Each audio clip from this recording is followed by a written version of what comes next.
सबसे पहले हम पढ़ेंगे हम आज क्या हिस्ट्री सॉरी पॉलिटी पॉलिटी की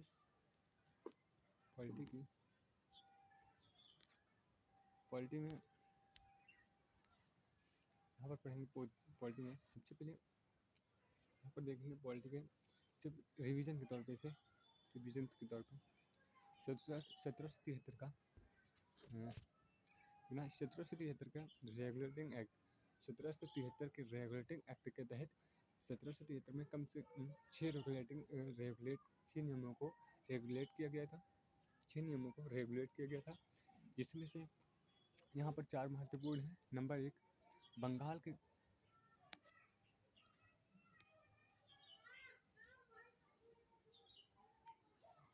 इसमें से है नंबर 1 बंगाल के गवर्नर नंबर 1 है बंगाल के गवर्नर जनरल के पद का सृजन किया गया।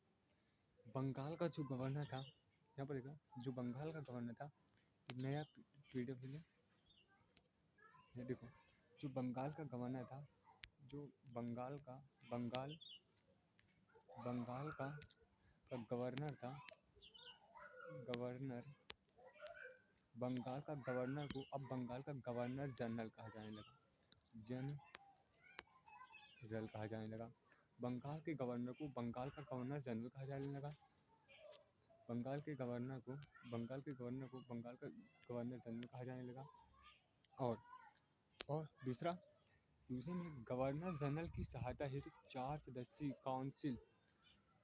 सदस्यीय काउंसिल यहाँ पर बंगाल के जो गवर्नर था वही गवर्नर जनरल से वायसराय से ये सीधा यही अब का जाके इस समय प्रेजेंट टाइम में यही गवर्नर जनरल राष्ट्रपति के पद पर स्थित हैं।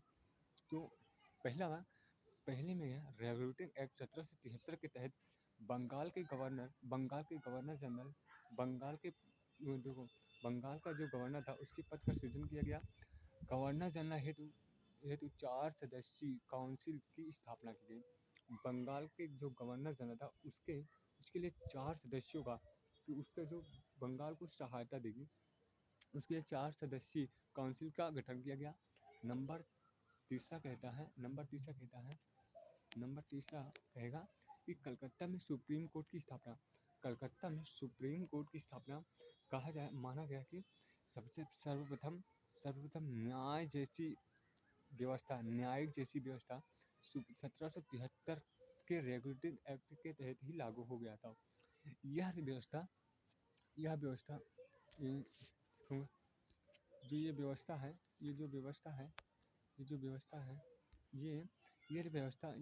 जो कहाँ पे 1773 में 1774 में किया गया था। यहाँ पर कंफ्यूज नहीं होना। रेगुलेटिंग एक्ट 1773 के तहत कलकत्ता में उच्चतम न्यायालय की स्थापना 1774 में हुई थी जिसमें से एक मुख्य न्यायाधीश और 3 अन्य न्यायाधीश थे। उसके बाद चौथे नंबर पे आएगा कि कंपनी के निजी कर्मचारियों के और कंपनी के जो निजी कर्मचारी थे और निजी कर्मचारियों पर व्यापार पर प्रतिबंध लगा। अब देखो जो कर्मचारी थे जो कंपनी में यहाँ पर देखना एक स्लाइड लेते हैं। ये कंपनी है ये क्या है ये है एक ईस्ट इंडिया मान लेते हैं ईस्ट इंडिया कंपनी है। इस कंपनी में जितने भी कर्मचारी थे इस कंपनी में जितने भी कर्मचारी थे कहा गया कि जो भी ये कंपनी में कर्मचारी कार्य कर रहे हैं ये अपना खुद का निजी व्यवसाय अपना कोई बिजनेस नहीं खोल सकते। यह क्यों कहा गया इसलिए कहा गया कि यदि यह कर्मचारी अगर खुद का व्यवसाय खोलेंगे तो यह कंपनी के कार्यों पर ध्यान नहीं दे पाएंगे। यही कारण यह उन्हें कुछ ये सच तो नहीं था लेकिन यह बहाना था। इनके निजी व्यवसायों पर प्रतिबंध लगाने के लिए ये ईस्ट इंडिया कंपनी वालों का क्या था, या वो था षड्यंत्र था एक तरीके से देखा जाए। तो दूसरा आएगा, ये तीसरा आएगा। देखो तीसरे के बाद आएगा चौथा।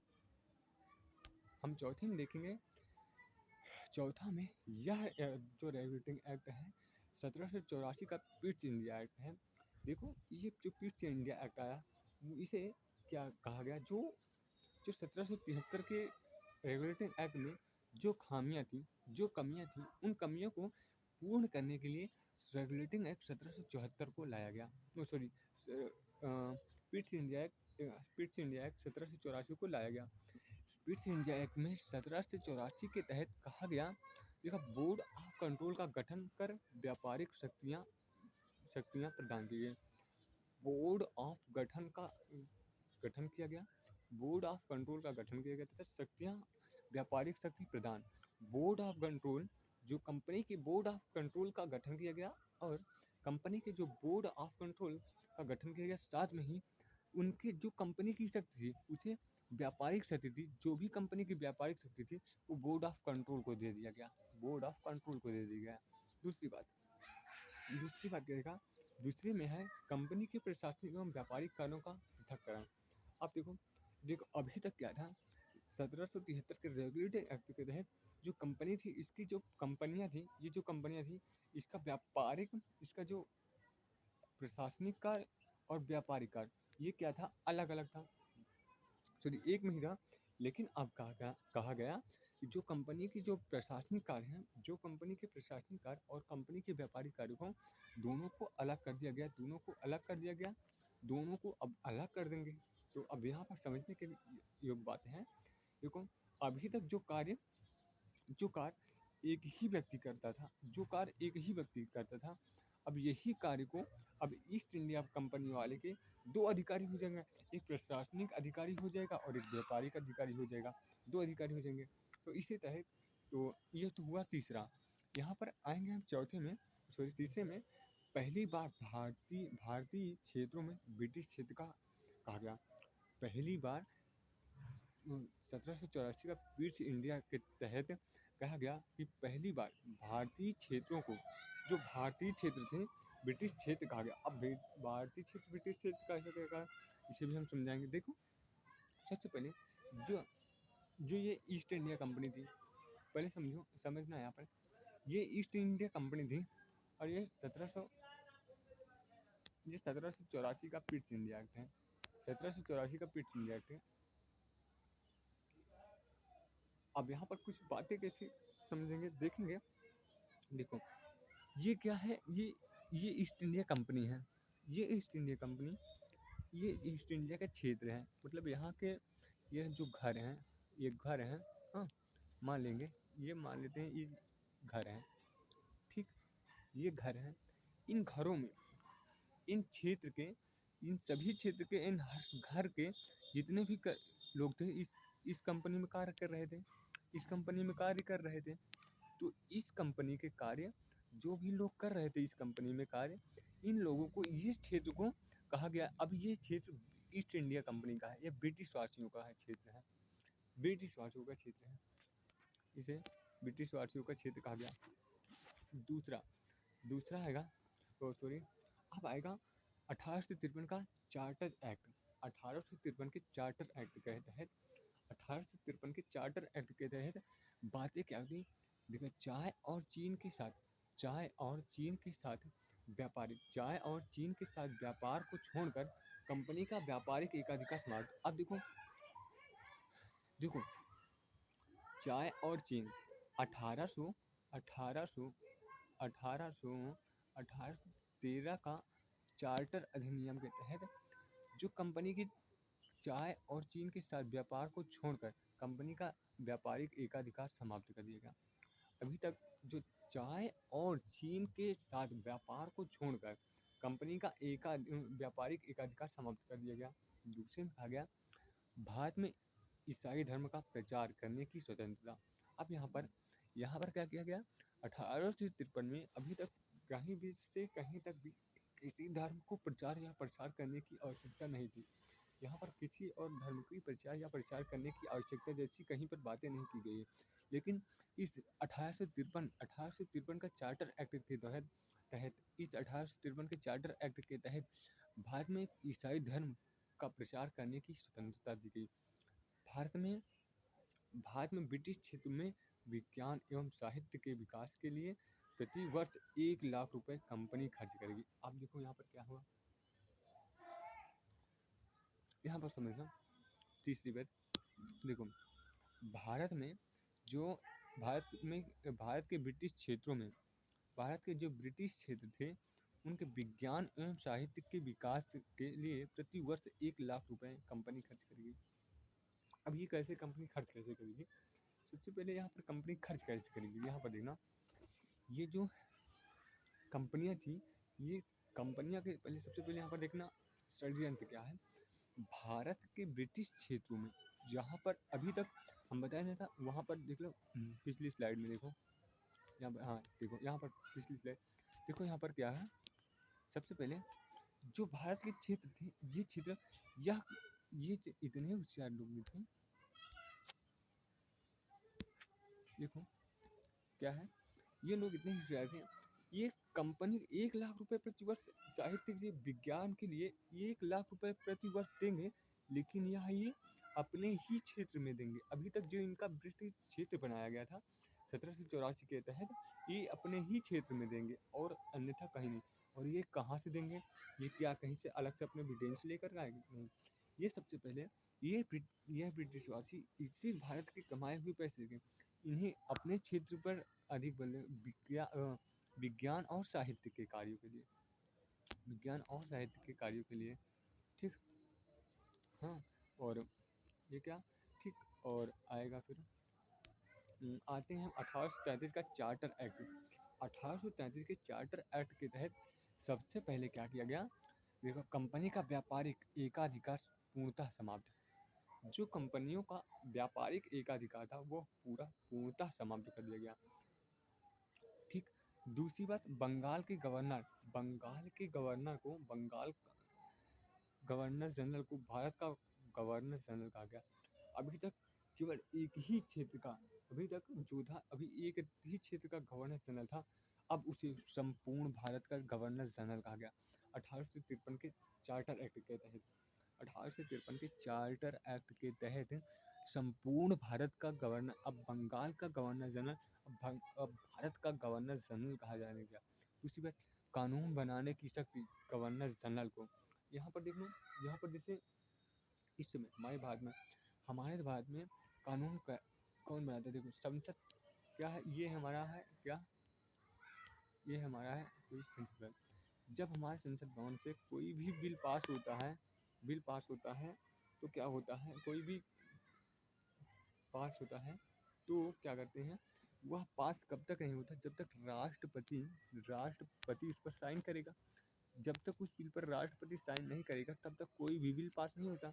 तो सेम उसी प्रकार यहाँ पर राष्ट्रपति को, यहाँ पर जो गवर्नर जनरल था, गवर्नर जनरल को भारत की संपूर्ण कानून बनाने की शक्ति किसे, राष्ट्रपति को दे दिया राष्ट्रपति को दे दिया गया राष्ट्रपति को दे दिया गया, ठीक। राष्ट्रपति को दे दिया गया। तो यहाँ पर देखना, सबसे पहले दूसरी बात, हाँ, पहला दूसरा, बंगाल के गवर्नर जनरल को भारत का गवर्नर जनरल कहा गया। कानून बनाने की शक्ति गवर्नर जनरल को। अभी तक कानून बनाने की शक्ति गवर्नर जनरल के पास नहीं थी, लेकिन इस 1833 का चार्टर एक्ट के तहत कानून बनाने की शक्ति गवर्नर जनरल को दे दी गई। चौथा में प्रशासनिक मामलों में केंद्रीकरण। मतलब अब देखो, जो आपको जो है ये ब्रिटिश शक्ति क्या थे, अब ब्रिटिश शक्ति प्रशासनिक मामलों में केंद्रीकृत होगी। केंद्रीकृत मतलब अभी तक यह व्यापारिक मामलों तक ही सीमित रहे। यह ब्रिटिशवासी अभी तक भारत के में सिर्फ व्यापारिक मामलों तक ही सीमित रहे, लेकिन 1833 के चार्टर एक्ट के तहत उन्होंने प्रशासनिक मामलों में केंद्रीकृत होना आरंभ कर दिया। अभी तक यह व्यापार के तक ही सीमित रहे, अब यह प्रशासन में भी भारत के प्रशासन कैसे चलाया जाएगा, अब यहाँ पर ये घुस गए हैं। 1833 का चार्टर एक्ट के तहत भारतीयों के साथ धर्म, जाति, रंग, वंश के आधार पर भेदभाव समाप्त। अब यहाँ पर देखना, यहाँ पर अनुच्छेद 15 जैसी बातें कर रहा है, यहाँ पर अनुच्छेद 15 जैसी बातें कर रहा है। अनुच्छेद 15 जैसी बातें यहाँ से ले गई है। 1833 का चार्टर अधिनियम के तहत अनुच्छेद 15 को लिया गया है। यहाँ पर देखना, अनुच्छेद 15 में दिया गया है कि किसी भी भारतीय के अंदर किसी भी व्यक्ति के साथ रंग, लिंग, जाति भेदभाव नहीं कर सकते। सेम उसी प्रकार यहाँ पर भारतीयों के साथ धर्म, जाति, रंग, वंश के आधार पर भेदभाव समाप्त कर दिया गया।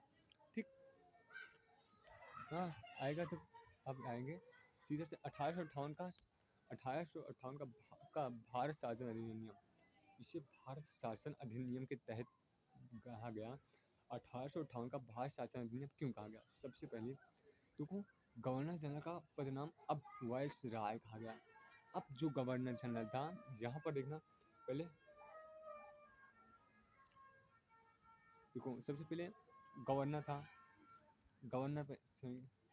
देखो पहले गवर्नर था, गवर्नर से गवर्नर जनरल से वायसराय कहा गया। अब वायसराय कहा गया, अब गवर्नर जनरल को वायसराय कहा गया। Viceroy board of governor general को वायसराय कहा गया। अब यहीं से वायसराय राष्ट्रपति का पद धारण करेगा, बोर्ड ऑफ कंट्रोल था कोड ऑफ डायरेक्टर समाप्त करेगा। बोर्ड ऑफ जो अभी तक कंपनी 1858 का शासन भारत शासन अधिनियम के तहत अभी तक जो कंपनी के बोर्ड ऑफ कंट्रोल तथा बोर्ड ऑफ डायरेक्टर था, वह ब्रिटिश वासियों का समाप्त कर दिया गया तथा ब्रिटिश वासियों को समाप्त कर दिया और भारत के सचिव का पद सृजन किया गया। भारत के अब जो भी है अब भारतीय सचिव का पद सृजन किया गया। 1858 का भारत शासन अधिनियम के तहत यहीं पर देखेंगे, भारत सचिव की सहायता के लिए 15 सदस्यीय परिषद का स्थापना। यहाँ पर संसद, यहाँ पर कुछ बातें की जाए। भारत सचिव की सहायता के लिए 15 सदस्यीय परिषदों का स्थापना की गई 1858 का भारत शासन अधिनियम के तहत। ठीक, फिर से देखो 1861 का भारत शासन अधिनियम, भारत परिषद अधिनियम। यहाँ पर कुछ 4 बातें की हुई हैं और हुई तो हैं बहुत सी बातें, लेकिन यहाँ पर सिर्फ जो इम्पोर्टेंट है उन्हीं को यहाँ पर रखा गया है। तो कानून बनाने की प्रक्रिया में भारतीयों की भागीदारी शुरुआत, जहाँ पर पहली बार हुआ 1861 के तहत, 1861 के भारत शासन अधिनियम के तहत ऐसा पहली बार हुआ कि जो कानून बनाने की प्रक्रिया में भारतीयों की भागीदारी की शुरुआत। अभी तक जो भी कानून बनाया जा रहा था, वह कानून सिर्फ ब्रिटिशवासी ही बना रहे थे उस समय। अब यह समय ऐसा है जब किसी ब्रिटिशवासियों के आधिपत्य में यह कानून नहीं है, सिर्फ और सिर्फ यह किसके कानून आधिपत्य में है, या फिर अब यहाँ पर भारतीयों कानून बनाने की भागीदारी में भारतीय भी सहायक होंगे, अब वहाँ भी भाग लेने के समक्ष हो चुके हैं। यहाँ पर देखना दूसरी बात, प्रांतों के लिए विधान परिषदों के गठन का प्रावधान। अब जो प्रांत हैं, अब उस प्रांतों में क्या क्या विधान परिषद का गठन किया गया। विधान परिषद का गठन। तीसरा, वायसराय को अध्यादेश जारी करने की शक्ति। वायसराय को अध्यादेश जारी करने की शक्ति। अध्यादेश, यहाँ पर कुछ रीट जैसी बातें की जा रही है। यहाँ पर रीट जैसी बातें की जा रही है। अनुच्छेद 19 का अनुच्छेद 32 के तहत रीट जारी करने का बात हो रही है। यहाँ पर प्रांतों को कानून बनाने की शक्ति प्रदान करता है। अब यहाँ पर प्रांत को कानून बनाने की शक्ति प्रदान की गई। यहीं से केंद्र को प्रांत को कानून बनाने की शक्ति प्रदान की गई। यहाँ पर कानून बनाने की शक्ति प्रदान। अब आएगा 1892 का भारत परिषद अधिनियम। 1892 का भारत परिषद अधिनियम के तहत 1892 का भारत परिषद अधिनियम के तहत अब यहाँ पर कुछ कोई देखा, यहाँ पर देखने की है क्या, 1892 का भारत परिषद अधिनियम के तहत दो बातें पहले हुई थी। पहली बात तो यहाँ पर देखेंगे कुछ ऐसे टाइप से। देखो यहाँ पर 1892 का भारत परिषद अधिनियम के तहत यहाँ पर पहला और दूसरा, पहली बात की गई है कि विधान परिषद के सदस्यों को बजट पर बहस करने और प्रश्न पूछने का अधिकार। अब यहाँ पर कुछ हमारी संसद जैसी कार्य हो रही है, यहाँ पर संसद जैसी बातें हो रही है, यहाँ पर संसद जैसी बातें क्या है, यहाँ पर जैसे हमारे संसद में किसी बजट पर जैसे हमारे संसद में किसी बजट पर बहस करने या प्रश्न पूछने का अधिकार दिया गया है, उसी तरह यहाँ पर 1892 का भारत परिषद अधिनियम के तहत विधान परिषद के सदस्यों को बजट पर बहस करने व प्रश्न पूछने का अधिकार दिया गया। पहली बात यह। दूसरी बात यहीं से लिया गया, दूसरी बात विधान परिषद में राज्यों के अप्रत्यक्ष निर्वाचन के सिद्धांत को स्वीकार किया गया। अप्रत्यक्ष निर्वाचन के, यहाँ पर अप्रत्यक्ष निर्वाचन क्या है, यहाँ पर समझेंगे। 1892 का भारत परिषद अधिनियम में विधान परिषद में राज्यों के अप्रत्यक्ष निर्वाचन के सिद्धांत को स्वीकार किया। अप्रत्यक्ष निर्वाचन इसका मतलब यहाँ पर समझेंगे, अप्रत्यक्ष निर्वाचन अभी तक विधान परिषद के राज्यों के अप्रत्यक्ष निर्वाचन, देखो अभी तक यहाँ पर कहीं पर भी जो हमारा जो कानून बनाएगा, हम इसे एक नेक्स्ट स्लाइड से लेते हैं, देखना। देखो मान लेते हैं ये क्या है, कैंडिडेट्स हैं, ठीक, ये है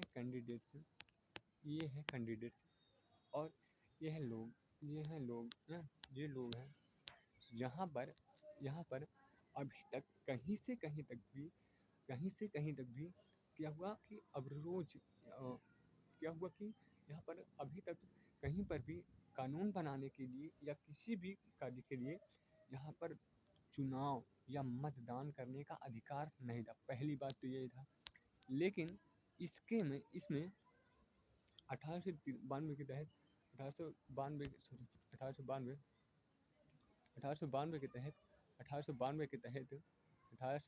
के तहत क्या हुआ कि इसके तहत क्या हुआ कि जो भी यहाँ पर निर्वाचन जैसी बात तो हुई, यहाँ पर अपना निर्वाचन, अपना मतदान देने का अधिकार तो है, लेकिन यहाँ पर मतदान वही दे सकता था जिसके पास पैसा था या अमीर था, चाहे वो पैसे से हो या किसान या ज़मीन जायदाद से हो या, लेकिन यहाँ पर कुछ निर्वाचन जैसी बात की गई, मतदान जैसी बात की गई 1892 के तहत।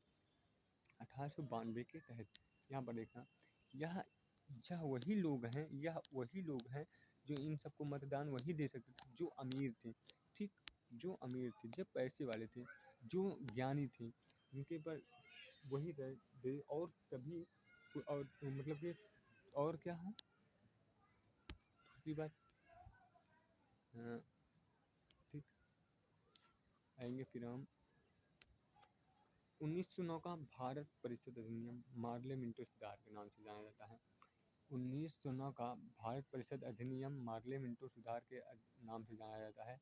1909 का यह मार्ले मिंटो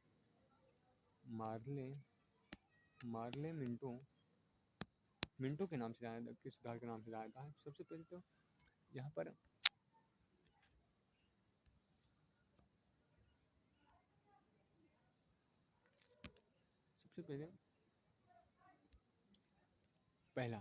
पहली बार वायसराय की परिषद कार्यपालिका में किसी भारतीय को शामिल किए जाने का निर्णय लिया गया। अभी तक वायसराय की परिषद में, कार्यपालिका में, जो वायसराय की परिषद, जो वायसराय था वही जो गवर्नर जनरल वायसराय बना, उसके पहली बार वायसराय की परिषद में में किसी भारतीय को शामिल किए जाने का निर्णय लिया गया, पहली बार। दूसरी बात कहता है भारत सचिव की परिषद में भी 2 भारतीय सदस्यों का नियुक्ति करने की व्यवस्था। भारत सचिव की परिषद में भी 2 भारतीय सदस्यों का निर्वाचन। भारत सचिव की परिषद में 2 भारतीय सदस्यों का निर्वाचन करने की व्यवस्था। मुसलमानों के लिए सांप्रदायिक निर्वाचन की शुरुआत। यहाँ पर देखा मुसलमानों को सांप्रदायिक निर्वाचन की शुरुआत की गई। आएगा 1919 का भारत शासन अधिनियम मार्ले मिंटो चेम्सफोर्ड। शिक्षा, संपत्ति एवं कर के आधार पर लोगों को वोट देने का अधिकार। शिक्षा, संपत्ति एवं कर के आधार पर लोगों को वोट देने का अधिकार। अप्रत्यक्ष निर्वाचन द्वारा प्रांतों में आंशिक या कम उत्तरदायी सरकार की स्थापना की गई। प्रांतीय विधानमंडलों में दोहरा शासन अर्थात हस्तांतरित और आरक्षित विषय सिखों, भारतीय ईसाइयों, आंग्ल भारतीय के लिए सांप्रदायिक निर्वाचन। लोक सेवा आयोग के गठन का प्रावधान। राज्यों को का बजट केंद्र से अलग।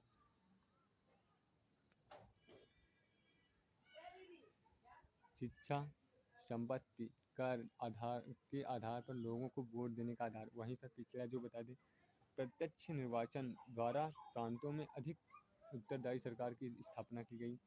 प्रांतीय विधानमंडलों में दोहरा शासन, अप्रत्यक्ष, हस्तांतरित और आरक्षित विषय। सिखों, भारतीय ईसाइयों, आंग्ल भारतीय के लिए सांप्रदायिक निर्वाचन। लोक सेवा आयोग के गठन का प्रावधान। राज्यों का बजट केंद्र से अलग। लोक सेवा आयोग यूपीएससी 1900 के गठन का प्रावधान किया गया। राज्यों का बजट केंद्र से अलग किया गया। यहाँ पर सबसे पहले 1935 का भारत शासन अधिनियम के तहत 2, 3, 4, 5, 1, 6।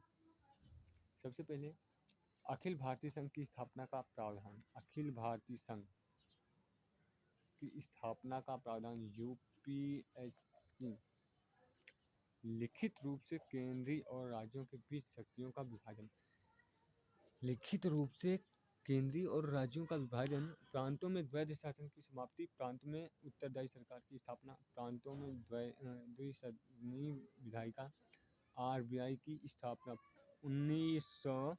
1935 में आरबीआई की स्थापना कब की गई? यहाँ पर क्वेश्चन पूछता है। 1935 में आरबीआई की स्थापना की गई थी।